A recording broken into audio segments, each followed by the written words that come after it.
Assalamu alaikum wa rahmatullahi wa barakatuhu to some of you and peace to the rest of you. In this one, I'm going to address a popular lady YouTuber, but I'm not going to say the name. She'll figure it out, actually. My bad. Sorry about that, y'all. I'm going to admit, ma'am, I have insulted you in my personal life before in a few comments, but that doesn't affect you, and I realize that. I simply want you to understand that this recording is not for the purpose of insulting you, but it's not to flatter you either, though. You have a video entitled Educated Lames Aren't Educated, They're Just Lame, and in it you rightly corrected an email written from a man because he didn't bother to punctuate, spell correctly, or even use the parts of speech correctly in his email, confusing an adjective with its noun. Now, assuming English is his first language, because he didn't say otherwise, he should know how to write it correctly, with punctuation and correct spelling and use of parts of speech, or else he comes off as a woke nigga who had to go through a teenage nigga phase when education was free before he could become woke. But then it was too late to become literate when he finally woke the hell up. This is a problem in our community. We don't need it. And I want to say to some of my own supporters, when you write comments, I will ask you, please try to write them correctly. And I'm not going to hold you accountable for anything you just didn't see from the phone. But yeah, try to write correctly, because if you disagree and you write something incorrectly, I'm going to address your mistake in writing before I address the actual principle you're trying to discuss. There's a reason for it, though. But anyway, waiting until you're an adult to wake up, like in your 20s, is something that we don't need. The community, individuals need to wake up when they can wake up, but the community needs us to start being woken with teenagers. And that's what the community needs from our next generation. So that means we all got to be on code and tell our kids, you don't go through a nigga phase just because you're a teenager. None of that stuff. I'll beat the brakes off you. Honestly, I think we should just get rid of kids that insist on going through a nigga phase just because they're teenagers. Because there's no such thing just because you're a teenager. We don't need anybody waiting until they're out of school to wake up anymore. No, waiting just makes you a woke nigga late in life. At least you will appear to be such on the keyboard. And I understand why Mrs. had to address that. Good call, actually. But ma'am, you didn't specify this reason, so it could be taken as simply you judging him through white standards right after you slammed educated classic men for judging other men through white lenses and standards. However, you stated that you didn't value the man's opinion, not because of the intellect present or absent in that opinion, but because you don't want that man. That's juvenile as hell, ma'am. And for an expecting mother, this is far behind the curve. So could he change your opinion if you saw him and he was sexually attractive? See, this community of ours is plagued with two things, and they're related to each other. The first is that we look at the most conscious of us and deem them the least attractive. Unless, of course, they're terribly dysfunctional and they're just pretending to be conscious, like Nature Boy, old sick behind. And this is especially so when the men are conscious and the women are doing the judging. The second thing is that we use the argument, you ain't getting no punani, to undermine the points of the conscious, because we don't want to have to be conscious and responsible. That's all. We want to be ratchet and get away with it, especially many women in our community when it comes to picking the men. Wanting to choose the least conscious or the most trifling of those pretending to be conscious like Nature Boy, and then escape the consequences like Sierra escaped. Although she wasn't even looking for conscious men, she actually was looking for men that ain't nearly woke. Matter of fact, if I'm not mistaken, Future made a rap about going down on a dude, or he had a line in one of his songs about going down on another dude. I never heard it, but someone referred to this, and yet she was still with him. Wow. So anyway, this is who we are right now collectively. You contributed to that twice, frankly, this being the second time, and the first is the one for which you're now infamous. That brings me to my second point about the Currys from your other video. Now, you rightly said that Ayesha shouldn't have said publicly what she said publicly, and that Stefan shouldn't get on her for it either, and I agree, he shouldn't. They will have to discuss this in private. I'll agree to that. But see, this is where the problem comes in.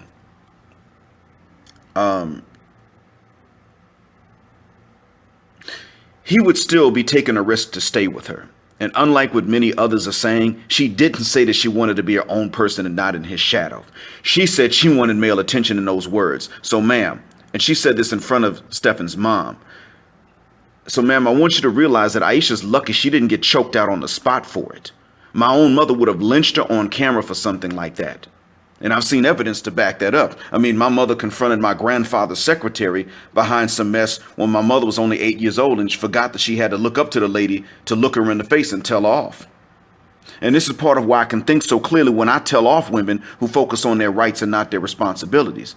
To me, defending my own interests as a man from selfish women is natural and normal. I wasn't raised to simp by either parent, nor was I raised to oppress women either. And this is why other guys in the manosphere, or this is what other guys in the manosphere have gone through as well. Which is why when they have uncles and dads and granddads who are solid to teach them, they sound like I do. Ayesha was out of line, even for wanting other male attention, let alone for voicing it openly. But if she said that she was wrong for wanting it and she told a therapist privately, that would have been a different matter. We would have never known, and she would have been dealing with a demon the way you do. But if Stephen Curry said the same thing just as publicly, you would have called him a beta male coon, and you would have called him spoiled, entitled, the punk, childish, and other names. You might have even gone off on him about his appearance. You would not have defended him for thinking. You would not have defended him for saying out loud. You would not have defended him if he went to a therapist to deal with it and it somehow leaked. Your double standard is backwards. Now, I don't have proof that you would have dragged him because he never said this, but I know intuitively from listening to you, so do your followers, subscribers, and peers that still somehow bring you on their panels and get on yours as well, despite what we all know and the details of what we know. We can all tell that you would not defend a man who said the same thing, especially a light-skinned, middle-class, practicing Christian black man who never got a tattoo or any child support orders on him. But this is where you show how incongruent and inconsistent you've been. So you trashed a man's opinion, not because of his intellect, but because he doesn't appeal to you. But this is after you said this was an email, so you never said that you even saw him. And because he disagrees with you. Anyway, you defend a spoiled, attention-hungry brat telling the world her husband's attention, which is a lot actually, still isn't enough, despite him buying studio time for her so she can record a corny behind rap about cooking, which Stefan already has memorized. Are you kidding me? Seriously, you defend her wish for more attention, but here's where you proved your hypocrisy, though. I never heard you diss Stephen Curry himself, but you go in on guys with an education who don't build in the community as if they're even welcome to.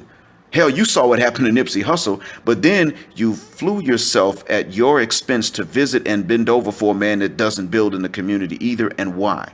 Because he had swag, tattoos, and previous baby mamas. In other words, because other women in the community would approve of him.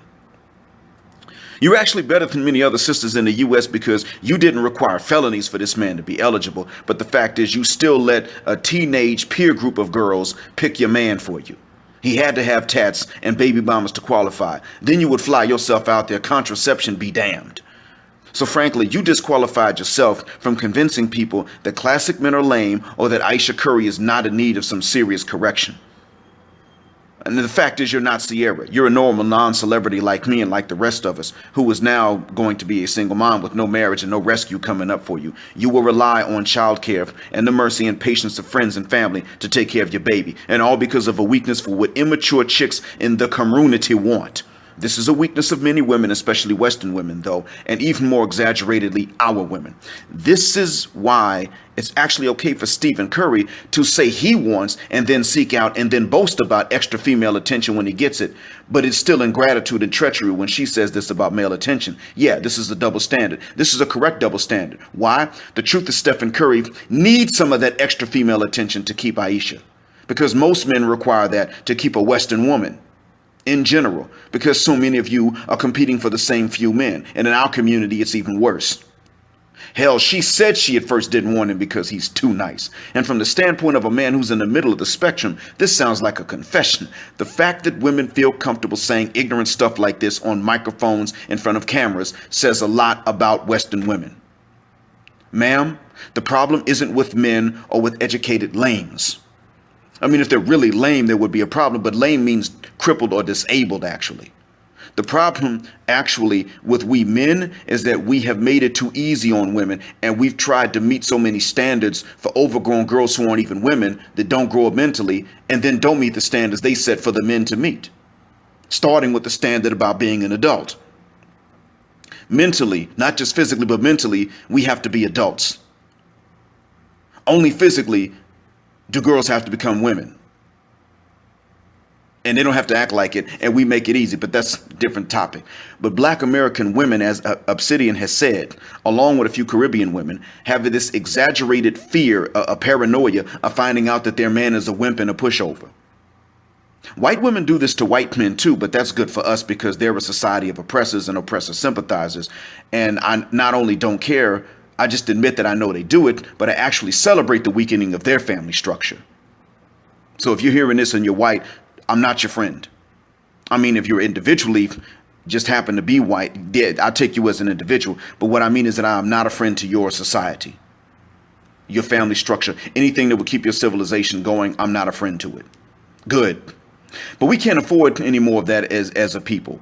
Black folks can't do the same stuff. And the truth is, sex is important to both genders, and women do hold a lot of power, and your sexual wishes do shape the coming generations unless we men completely disregard women's preferences and arrange marriages without your input, which I hope we never have to do.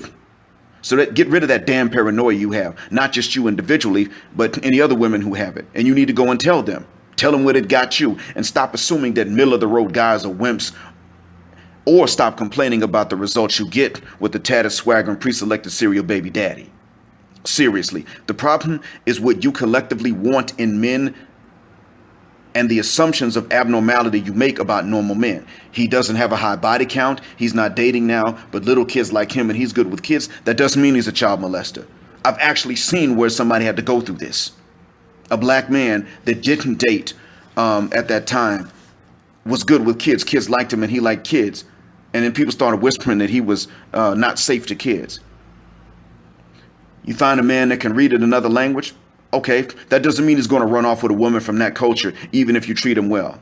It doesn't mean he hates himself or the rest of us. He can swim but doesn't play basketball. That doesn't mean he wants to be white. And that reminds me, what if Stephen Curry was a star, but in a sport not associated with us? Ayesha would not have married him. And I know this based on something she said. She ain't even American originally. She's Canadian from Toronto, and she still had that mindset. It shows you how lost we are, doesn't it? Now, if I didn't know any better, I would think black women are just genetically programmed to want violent men or men of whom other men are scared. But I know it's from trauma, not from my DNA. Consider the men who don't know this, though, ma'am. Young, impressionable guys who only know what they see in front of them. Do you want them to get that impression?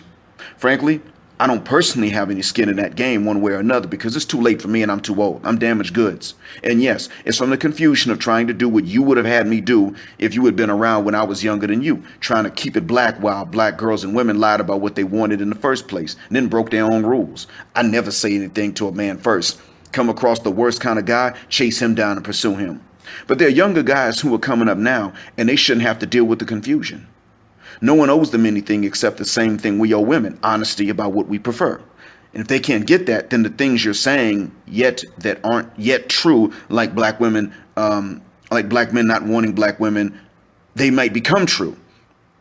I don't want that, but it's up to you to grow the hell up, or at least tell the young girls now what not to do. If not, I can tell them something that will help them a lot. Meaning if you don't tell the young girls, I can tell young brothers something that will help them a lot.